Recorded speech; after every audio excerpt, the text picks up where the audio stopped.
Hello മക്കളുമാരെ, ഞാൻ എന്നാ ചെയ്യാൻ പോകുന്നറിയാമോ?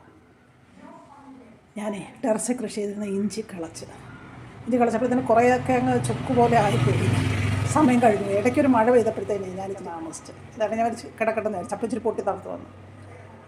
അപ്പോൾ ഇപ്പം കളച്ചപ്പോഴത്തേന് കുറച്ചൊക്കെ കേടാവാൻ തുടങ്ങി. അപ്പോൾ ഞാൻ കുറച്ച് ഇഞ്ചി എടുത്ത് ഇഞ്ചിക്കറി, വറുത്തരച്ച ഇഞ്ചിക്കറി വെക്കാൻ പോവാണ്. കാണണ്ടേ? വായോ. കേട്ടോ, ഞാൻ ഇഞ്ചി ചിരണ്ടിയിട്ട് ചോപ്പറായിട്ട് അരിഞ്ഞ് ഞാനിഞ്ചി വാരിയിട്ട് പോയി. ഒരു നാലഞ്ചരച്ച് ഒരു പിടി ഇഞ്ചി ഉണ്ട്. ഇതാണ് ഇതിനെ കാണാൻ പറ്റുക. കേട്ടോ, ചെറിയ ഒരേ പാകത്തിലരിഞ്ഞ് ഇതിനകത്ത് കുറച്ചിട്ടിട്ടുണ്ട്. ഇതേ അളവിലാണ് അരിയേണ്ടതാണ്. ഇതേ അളവിലാണ് അരിയേണ്ടത്. ചോപ്പറിട്ട് അരിഞ്ഞ കാരണം ഒരേ അളവിൽ വരും. പിന്നെ നല്ല ഒരു പിടി തേങ്ങ, പിന്നെ കുറച്ച് സവാള. ചെറിയുള്ളിയാണ് നല്ലത്. ചെറിയുള്ളി ഇനി എടുക്കാൻ സമയമില്ലാത്തതുകൊണ്ട് സവാള ഞാൻ അരിഞ്ഞതേ ഉള്ളൂ. പിന്നെ ഇത് വേണ്ട വെളുത്തുള്ളി. എത്രയും കറിവേപ്പില ഇടുന്നോ അത്രയും നല്ല. എനിക്ക് കുറവായതുകൊണ്ടാണ്. ഒരു പിടി കറിവേപ്പില ഇട്ടാൽ കറിക്ക് അത്രയും ടേസ്റ്റ് ആയിരിക്കും. അപ്പം കറിവേപ്പില എത്ര ഉണ്ടെങ്കിലും ഇടാം കേട്ടോ. ഇതെല്ലാം കൂടെയാണ് വറക്കാൻ പോകുന്നത് ഞാൻ. ഓക്കെ. കുരുമുളക് പൊടിയാണ് ഇടുന്നത്. കുരുമുളക് ഉള്ളവർ ഇതിൻ്റെ കൂടെ വറക്കായിടണം. ഒരു കുറച്ച് വേണ്ട. ഞാൻ അടുപ്പിലിട്ട് വറുക്കുക. കുരുമുളക് ഉള്ളവർ ഇതിനകത്ത് കുരുമുളക്, പച്ചക്കുരുമുളകല്ലേ, ഉണക്ക കുരുമുളക് ഇട്ട് വറക്കണം. എനിക്ക് കുരുമുളക് പൊടിയാണ്, അതുകൊണ്ട് ഞാൻ അവസാനം ഇടും. ഓക്കെ. ഇത് മൂത്തതിന് ശേഷം കാണിച്ചു തരാം. വറക്കണേ കുറച്ച് സമയം എടുക്കും കേട്ടോ. 10-20 മിനിറ്റൊക്കെ വേണം ഇത് മൂത്ത് വരാനായിട്ട്. 20 മിനിറ്റ് ഇല്ലെങ്കിലും അത് നമ്മൾ ഇളക്കി ഏറ്റവും ചെറുതായിട്ട് അരിവാണെങ്കിൽ പെട്ടെന്ന് മൂക്കും. എല്ലാം ഒരേ ഭാഗമായിരിക്കണം.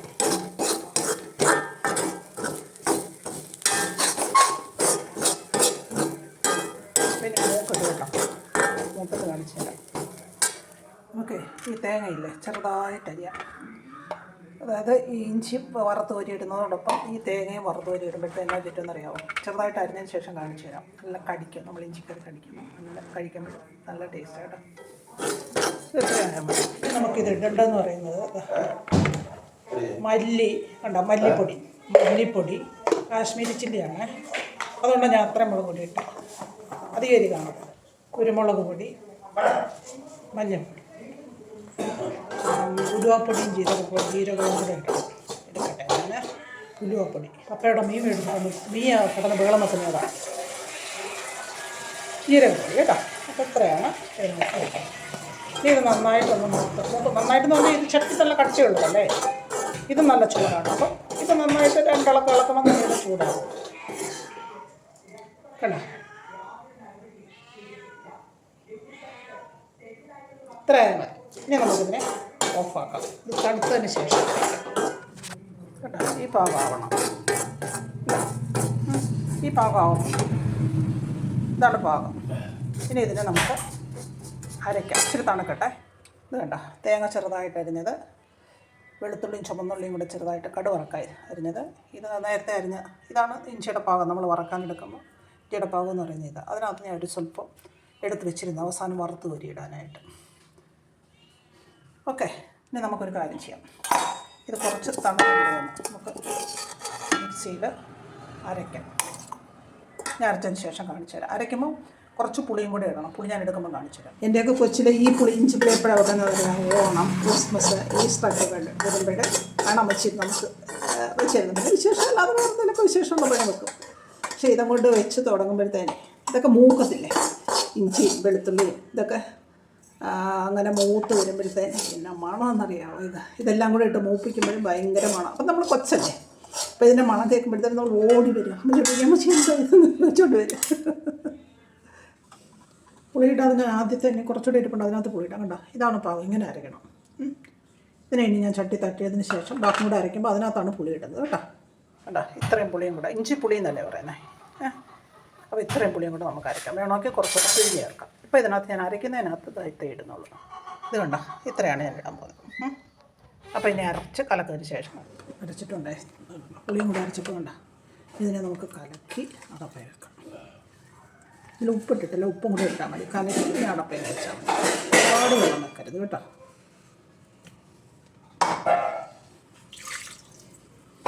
ഇത് ഞാൻ ഇങ്ങനെ നന്നായിട്ട് കലക്കണം. ഇത് ഞാൻ ഇവിടെ നമുക്ക് ഉപയോഗിക്കാനില്ല, അതുകൊണ്ട് ഞാൻ എൻ്റെ കൈയിട്ട് വെക്കുന്നത്. ഒരുപാട് വെള്ളം ഒഴിക്കല്ലേ. ഒരുപാട് വെള്ളം ഒഴിച്ച് കഴിഞ്ഞാലേ റോസപ്പിന് ഒരുപാട് നേരം കിടക്കണം. അങ്ങനെ ഒരുപാട് വെള്ളം ഒഴിക്കട്ടെ. നമുക്ക് ഉപ്പിട്ടില്ല, ചെറുപ്പം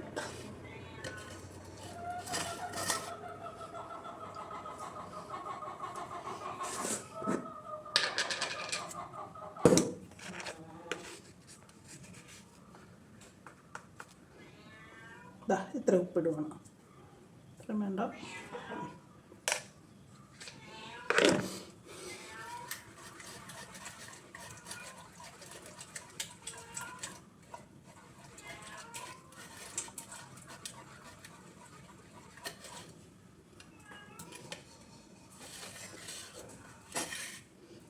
ശരി, ഇതാണ് പാകം. ഇനി അത് വിടുന്ന അടപ്പ് വെച്ച് തിളപ്പിച്ച് വറ്റിക്കണം. പിന്നെ നമുക്ക് തിളച്ച് വറ്റാറായി. കുറച്ച് നേരം കൂടെ കിടന്ന് തിളയ്ക്കണം. നമുക്ക് ചെയ്യേണ്ടതെന്ന് പറഞ്ഞാൽ ചീനിച്ചട്ടി അടപ്പ് വെച്ചിട്ട് ഇതിനെല്ലാം വറുത്ത് കോരിയിടണം. ആദ്യം വറുത്ത് കോരേണ്ട ഈ തേങ്ങയാണ്. അത് കഴിഞ്ഞിട്ട് ഇഞ്ചി ഒരുവിധം മൂത്ത് വരുമ്പോഴത്തേനും ഈ വെളുത്തുള്ളി ഇഞ്ചിയും കൂടെ ഇട്ട് കടുവറുത്തം എടുത്താൽ മതി. ഓക്കെ, ഇനി നമുക്കത് ചെയ്യാം. വെളിച്ചെണ്ണ ഞാൻ ഒഴിച്ചു കൊടുത്തിട്ടുണ്ട്, ചൂടാവട്ടെ. വെളിച്ചെണ്ണ ചൂടായിട്ടുണ്ട്. ഇനി നമുക്ക് നമ്മുടെ ഈ തേങ്ങയില്ലേ, തേങ്ങ ഇട്ട് കൊടുക്കാം. തേങ്ങ വറുത്ത് കോരിയിട്ടാണ് നമ്മുടെ ഇഞ്ചി ഇട്ട് കൊടുക്കുക. വറുത്ത് കോരണം കേട്ടോ.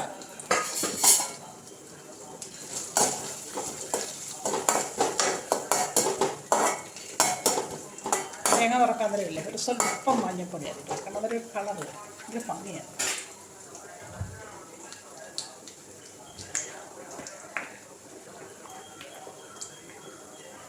സ്വല്പം മതി, ഈ തേങ്ങയ്ക്ക് ഒരു കളർ കിട്ടാം.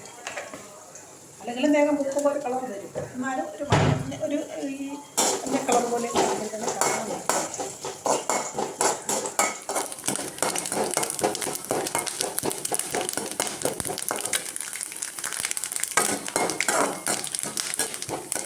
തേങ്ങ മൂക്കുമ്പോൾ ഒരു കളർ വരുന്നുണ്ടോ.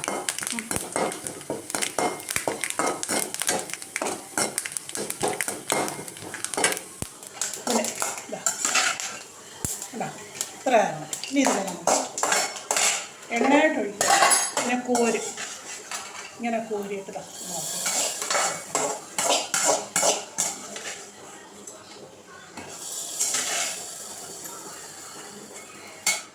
ഇനി നമുക്ക് കടു വറക്കല്ലേ. നമുക്ക് കടു വറക്കുമ്പോഴത്തേന് കടു ഇട്ട് കൊടുക്കാം. ഒരു സ്പൂൺ കടു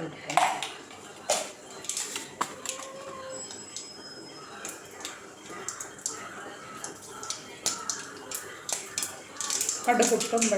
കടു പൊട്ടാൻ തുടങ്ങിയിട്ടുണ്ട്. അപ്പം നമ്മുടെ ഇഞ്ചി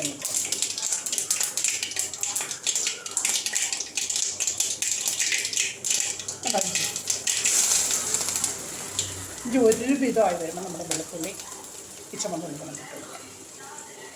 നമ്മൾ സാധാരണ കടു വറക്കാൻ ഇതിൻ്റെ കേൾക്കുന്നത് എത്ര ഇട്ട് കൊടുക്കാം. നമ്മുടെ ഇഞ്ചി ഒരു വിധമായിട്ടുണ്ട് കേട്ടോ. ഒരു വിധമായിട്ടുണ്ട്. ഇനി നമ്മുടെ വെളുത്തുള്ളി ചുമന്നിൻ്റെ കൂടെ മുളക് മുറിച്ചിട്ടുണ്ട്.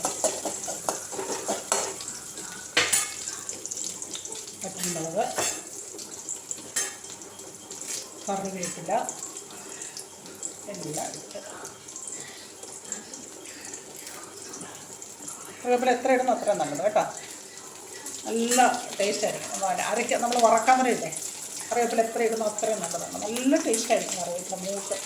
അത് അരച്ച് ചേർക്കുന്നതിനകത്ത് അടിപൊളിയായിരിക്കും കേട്ടോ.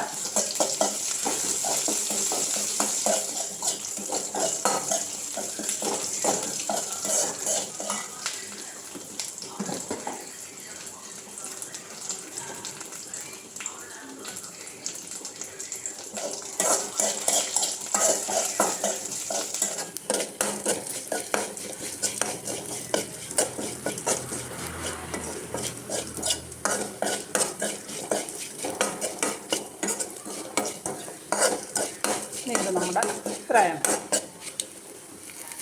ശരി, അതിന് ശേഷം നമ്മുടെ ഇഞ്ചിക്കറിയിലോട്ട് കയറി എന്നിട്ട് ഇച്ചിരി തിളയ്ക്കണം.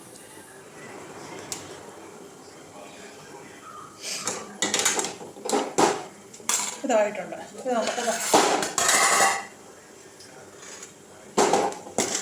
ഇഞ്ചിക്കറിയിലോട്ട് കൊടുക്കാം.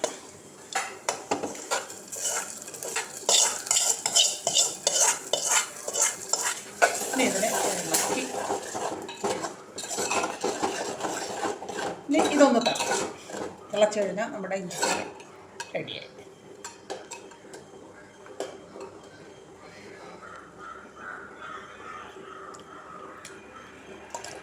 അടിപൊളി തിളച്ചത് കണ്ട. ഇതാണ് അതിൻ്റെ വേണ്ട വേണ്ട. ജസ്റ്റ് ഒന്ന് തിളയ്ക്കുമ്പോൾ ഓഫാക്കുക. ഓഫാക്കിയതിന് ശേഷം അവിടെ ഇരുന്ന് എണ്ണ തളിയണം.